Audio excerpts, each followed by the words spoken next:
Your children can push you to go like crazy when they get frightened. I have channeled Alti on a few occasions. And it's usually only when they're not listening and they could get hurt, you know, that I start channeling Alti.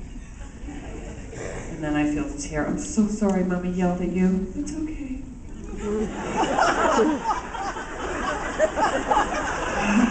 I was practicing for the Xena movie.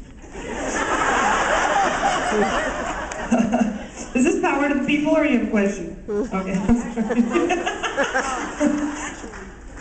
What kind of mother-in-law would you be? Would you, when your sons do get married, would you turn on the Alti to your daughter-in-law?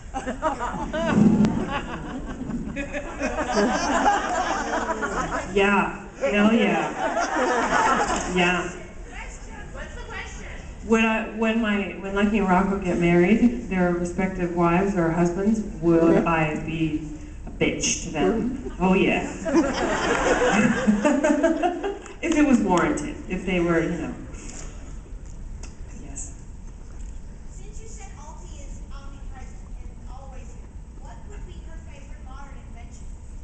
Her favorite modern invention? Ooh. Wow. Ooh. Wow. Twitter.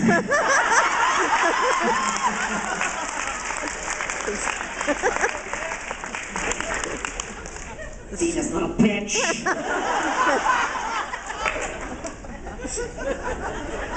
Oh my gosh. I know nothing about Twitter, but I'm sure it's great. It's great, right? I can Twitter you right now.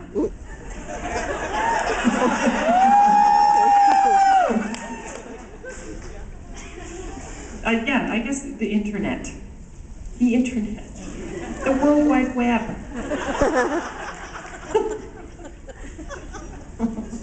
Sorry. Okay. Oh, yes.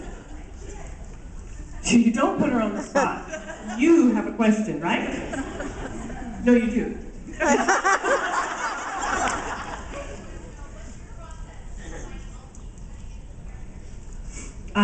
That's a good one. I've been asked that before. I think I celebrated, it's in trade, I didn't know what I was doing. I was just petrified and I just was in it. But then once they asked me to come back, I realized what you guys responded to in Alti was that she was deliciously evil. So I tried to really get into the enticingness of her being evil, and I tried to play it as alluring and, you know, fun and coquettish and playful, but then with that voice. So I would do a lot of flirting. Alti was a big flirt with everybody, but because she looked so horrible and was so, you know, holding a knife or a sword. But I tried to always really play with the eyes and the eye makeup and make her deliciously evil. So that was how I got into that. So your question? Yeah. Yes.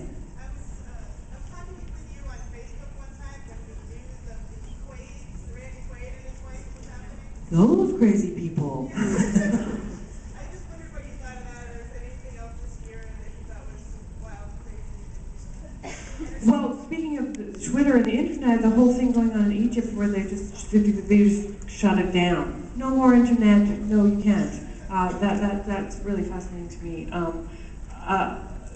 The Randy and Amy Quaid, I'd actually been to their home for dinner and they were so charming and wonderful and she was fantastic. I didn't understand what happened. I don't know if anybody follows that madness, but they lost the plot a little bit. I feel like they're living in they live in their car.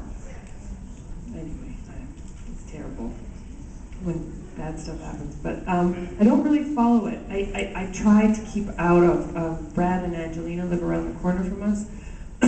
Brad Pitt and Angelina Jolie, and I'm always peeking through the fence. So I don't care, but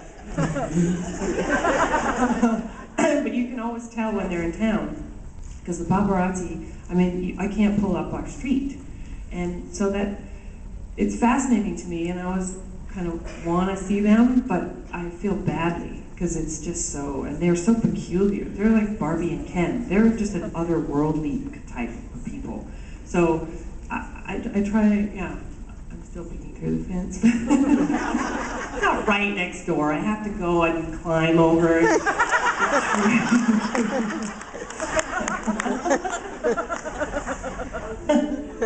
But yeah, she's fascinating to me. Yes. When you and Xena were fighting under the trees, did they hike off? No, and it's really come in handy with Brad and Angie because here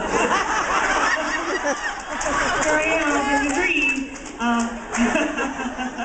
Well, no, it was funny, and I've told the story before because it rains a lot in New Zealand. So they would, once they hoisted us up there, they didn't really want to take us all down again. It's only going to rain for a few minutes, so they would just bring up umbrellas, and Lucy and I would just be up there in the tree with the umbrella, and that was where we kind of bonded. It was a little uncomfortable with the harness here. I was like, oh, but that was really fun. And I had done a movie called Drop Zone where I had done a lot of harness work and a lot of skydiving, and so I was kind of, I'm comfortable up there. So it works out well for the pictures, rather than Angie. That's what I'm doing. I'm working for TMZ.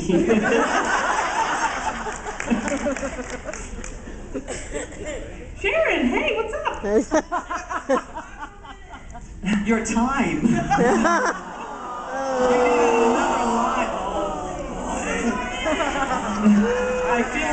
I feel like my dog when I say, I'm sorry, Muffy, there's no more food.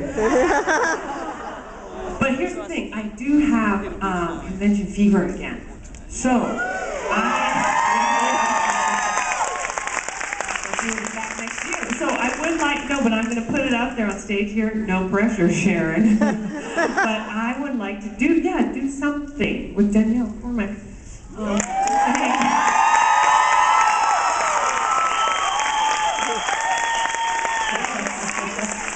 We could rock it. We'll bring our kids and some wine, and we'll just see what happens. Wasn't I talking earlier about trying to get an Amazon reunion together?